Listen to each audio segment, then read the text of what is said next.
After studying this module, you shall be able to learn about the concept of health insurance, know about the importance of health insurance, know about the various theories of decision making in the context of health insurance, learn about the common features of health insurance policies, understand about demand and supply of health insurance, learn about some important concepts related to health insurance.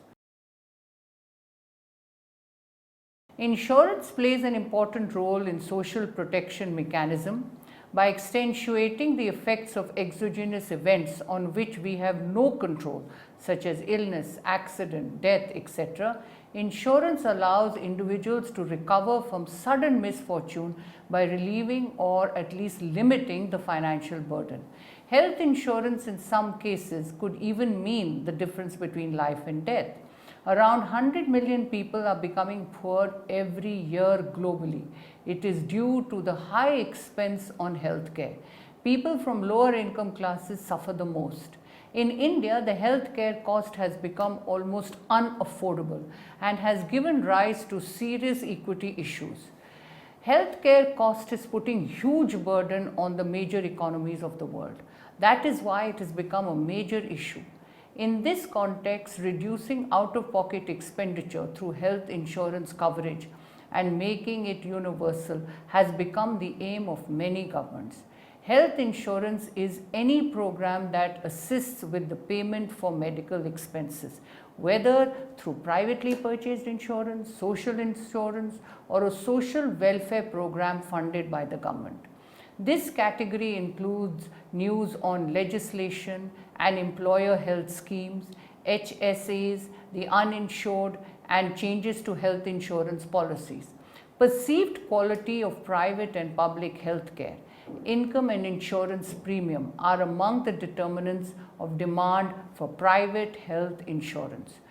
The growth of health insurance coverage is one of the most significant developments in the healthcare field over the past several decades. It has had a profound influence on the allocation of resources within the medical care market, primarily through its impact on the out-of-pocket prices of healthcare services. Benefits of health insurance. Quality healthcare and hospitalization has become very expensive due to skyrocketing prices.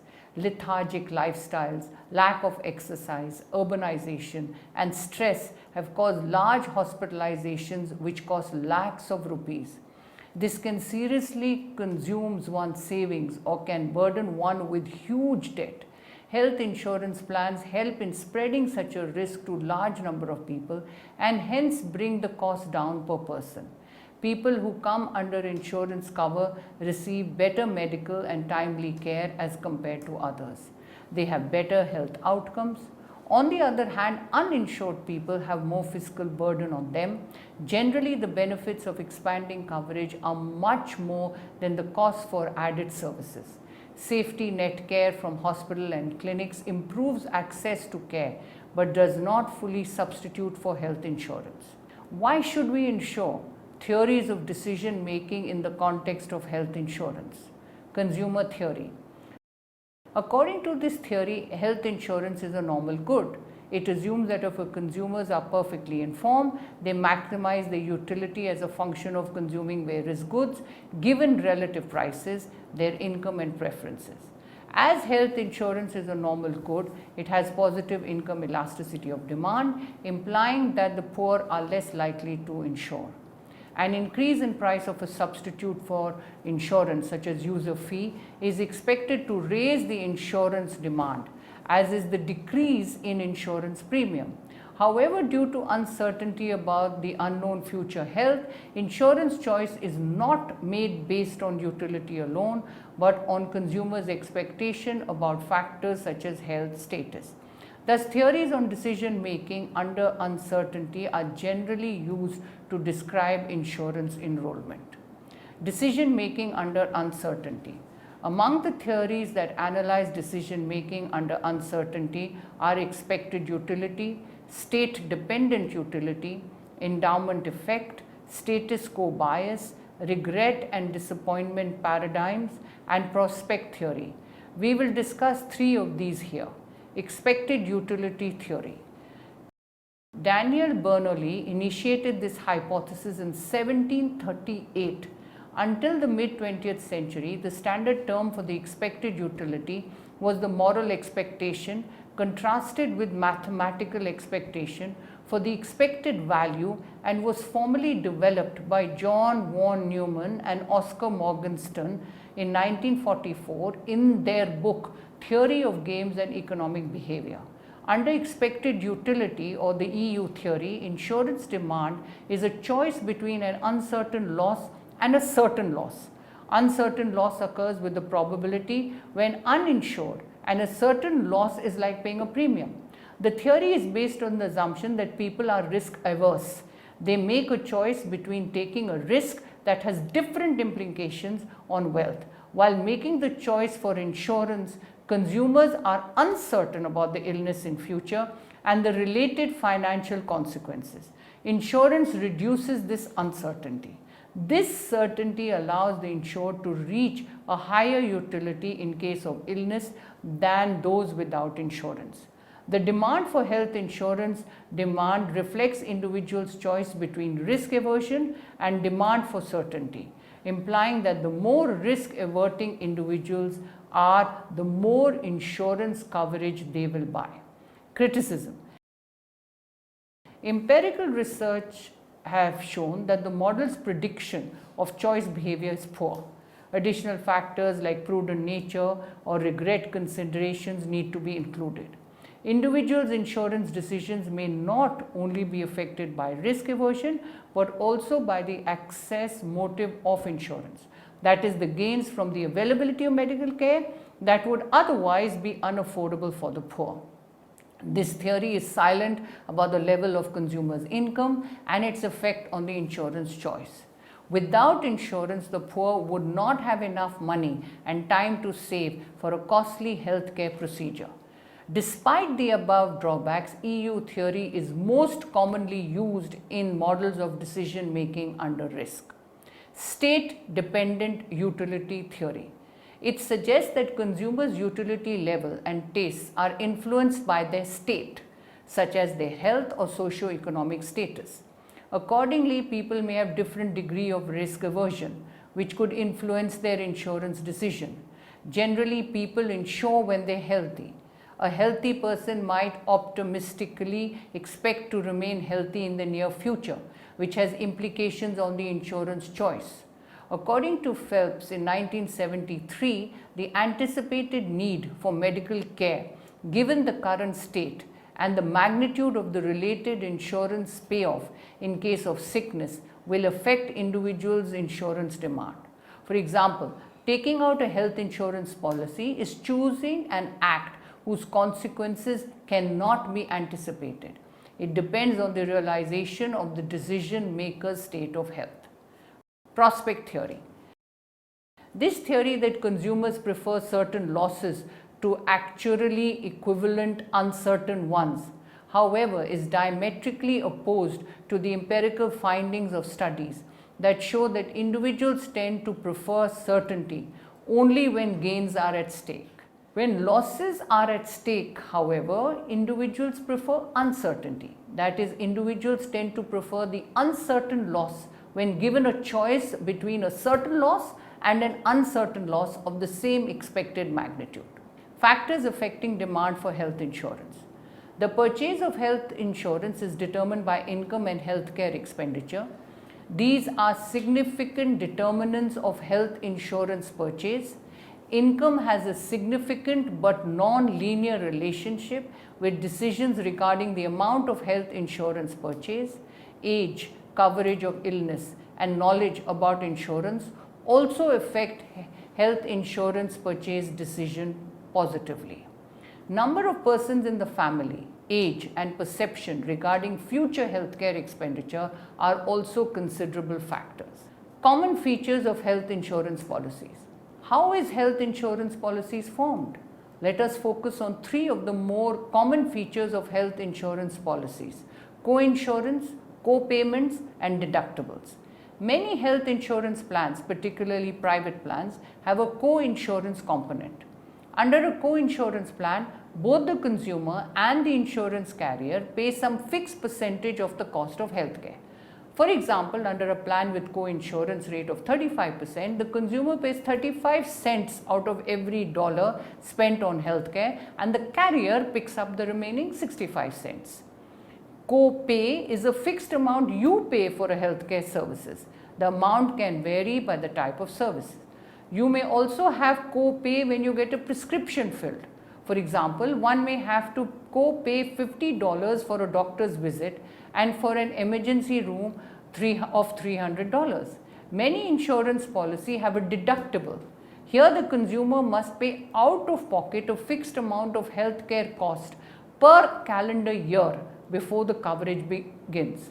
For example, the plan may call for the individual to pay the initial $300 of healthcare expenses within a limit of $700 per family per year. Once the deductible is met, the carrier pays all or some portion of the remaining medical bills depending on how the plan is specified. When seen from the carrier's perspective, the purpose of a deductible is to lower costs, which can be done in two ways. Deductible is likely to lower administrative cost because fewer small claims will be filed over the course of a year. The deductible is likely to have a negative impact on the demand for healthcare. The extent depends on such factors as the cost of the medical episode, the point in time when the medical care is demanded, and the probability of needing additional medical care for the remaining period. Demand for and supply of health insurance. We will see both individuals as well as market position on health insurance. Individuals' position on health insurance. Demand curve shown in figure depicts the maximum prices P being bought at Q, with all other things affecting those bid prices being held constant.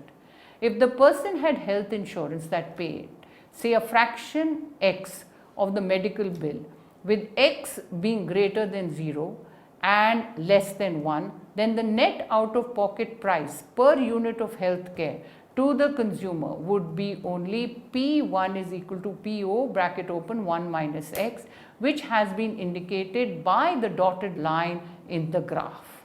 In the absence of health insurance, this individual would buy QO units of care at the full price PO. Here the total benefits to the individual will be equal to the areas A plus B plus C and a consumer surplus of A.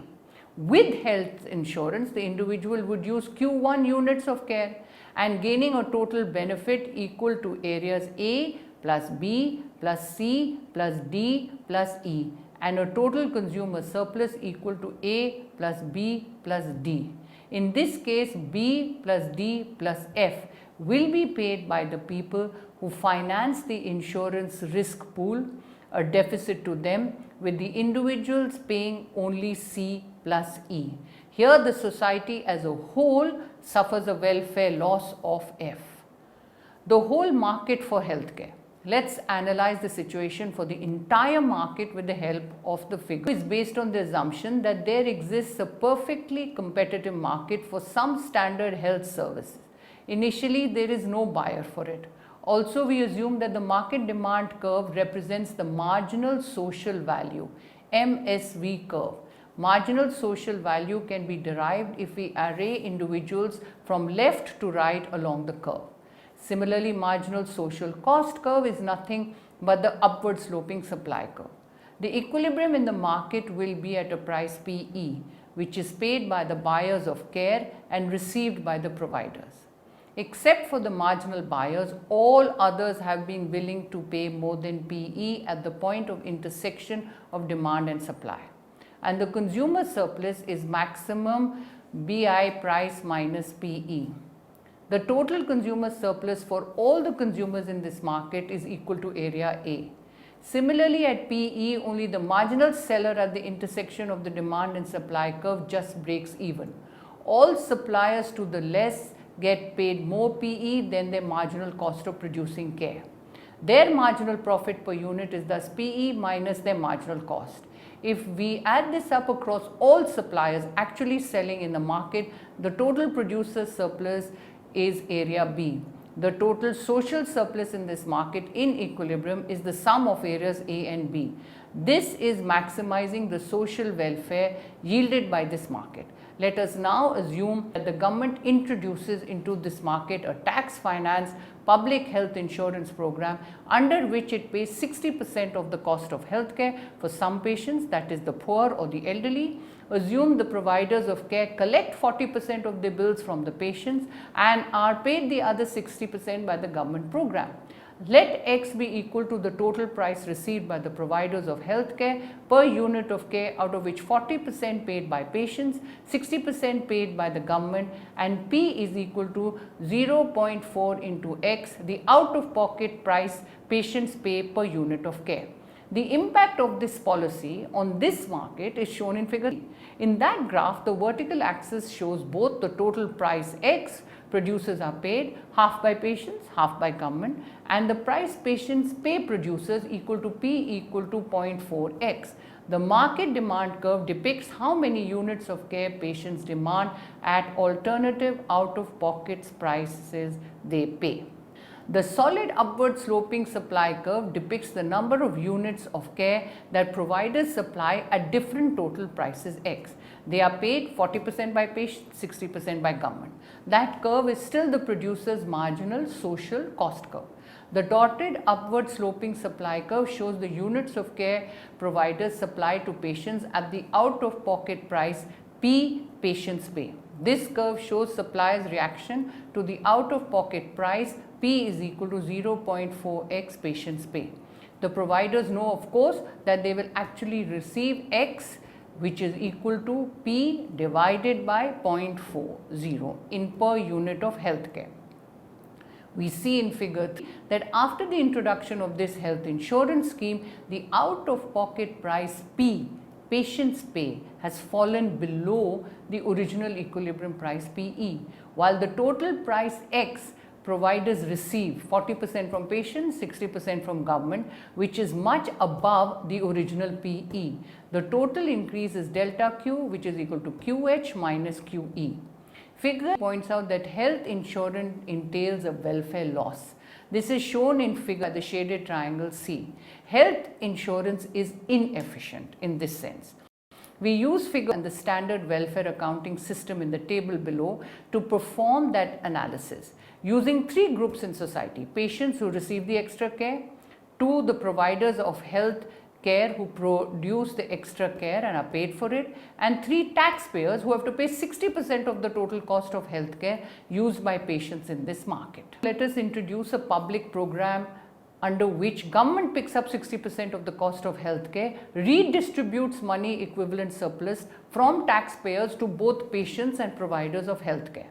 From the figure we see that the consumer's surplus gained by patient is equal to sum of areas B and D, and the provider's gain surplus equal to areas A plus G. Also, we see that the taxpayers who previously had not paid anything towards healthcare now pay actual money equal to areas A plus G plus C plus B plus D. Of this outflow of money, A plus G plus B plus D flows as additional surplus to patients and providers. Some important concepts related to health insurance. One is prior authorization. Many health plans don't allow us to get whatever health care services we wish, whenever and wherever we wish. Since our health plan is footing at least part of the bill, we will want to make sure that we actually need the health care we are getting, and that also in a reasonably economic manner. One of the mechanisms health insurers use to accomplish this is a pre-authorization requirement. If your health plan has one, it means you must get the health plan's permission before you get a particular type of healthcare service. If you don't get permission first, the health plan will refuse to pay and you will be stuck with the bill. Cost sharing. The health insurance company doesn't pay all of the consumer's covered healthcare cost. It is responsible for paying part of the healthcare bills, and the rest is paid by the customer even when he has health insurance. It is called cost sharing, as the customer shares the cost of his health care with his health insurance company. The three most common cost sharing mechanisms are deductibles, co-payments and co-insurance. Out of pocket expense. To reduce the risk of financial difficulties in the event of a major illness, it is important to build a corpus which will exclusively cater to your out of pocket expenses. This means that we need to budget this regularly. The amount that you do not spend can be set aside to build a decent corpus which can be utilized for your post-retirement years medical expenses out of pocket. The out of pocket maximum is defined as the point at which one can stop taking money out of one's own pocket to pay for deductibles, co-payments and co-insurance. Once we have paid enough of these to equal our out of pocket maximum, the health insurer will begin to pay 100% of our covered health care expenses for the rest of the year. Provider networks. Some health plans have service providers that have made a deal with the health plan to provide services at a discounted rates. Together, these healthcare services providers are known as health plans provider network. A provider network includes doctors, hospital, laboratories, physiotherapy centers, X-ray and imaging facilities, medical equipment companies, outpatient surgery centers, urgent care centers, pharmacies, and a myriad of other kind of healthcare service providers. Claims. The health insurance company can't pay bills it doesn't know about. A health insurance claim is the way many health plans are notified about a healthcare bill. In most health plans, if you use an in-network provider, that provider will automatically send the claim to your health insurer. However, using an out-of-network provider, you may be the one responsible for filing the claim. Premiums. It is the money paid to buy health insurance. Generally, it is paid every month. If you don't pay that month, you're likely to have your health insurance coverage cancelled. Sometimes you don't pay the entire monthly premium yourself. Sometimes you don't pay entire monthly premium yourself. In many cases, you get your health insurance through your job. A portion of the monthly premium is taken out of each of your paychecks, but a portion of the monthly premium is also paid by the employer. Though the true cost and value of the health insurance is not easily understandable, its financial burden gets shared. Moral hazard. It is a situation wherein consumers alter their behavior when provided with health insurance. For instance, they don't take serious precautions to prevent health illness when they are under insurance cover. In addition, insured consumers may purchase more medical care than they otherwise would have without the insurance coverage. Let us assume that a consumer without insurance purchases 5 units of medical services at a price of $50 per unit. If we further assume that he has complete medical coverage, that is insurance co-insurance rate equals 0, then the quantity demanded of medical care increases. At this point, the consumer consumes medical care as though it were a free good because she faces a zero price. Thus, any extension of medical insurance coverage has a great scope to increase the consumption of medical care because consumers no longer pay the full price. The availability of extensiveness of health insurance may have a deeper effect on medical care expenditures. Adverse selection in the health insurance market. Adverse selection can be defined as a strategic behavior by the more informed partner in a contract against the interest of the less informed partner. In the health insurance field, this manifests itself through healthy people choosing managed care and less healthy people choosing more generous plans. Adverse selection occurs due to information asymmetries, generally when buyers have better information than sellers. It occurs when the insured deliberately hides certain pertinent information from the insurer. The information may be of critical nature as this helps in ascertaining the risk profile of the insured and accordingly help in determining the correct premiums. This non-disclosure of information can lead to loss of the insurance company and faulty determination of premiums. For example, a company selling life insurance will find that people at higher risk of death will be more willing to take out life insurance. If the insurance company charges an average price, but only high-risk consumers buy, they will make a loss. Adverse selection. Higher overall insurance price as firms insure themselves against high-risk customers. Low risk customers may not want to buy it because it's relatively too expensive for them. Firms may invest considerable time in identifying which groups of consumer is higher risk. To avoid adverse selection, firms need to try and identify different groups of people, and customers at more risk are likely to pay higher premium rates. Insurance firms will charge different rates to consumers depending on factors such as age and postcode. Summary.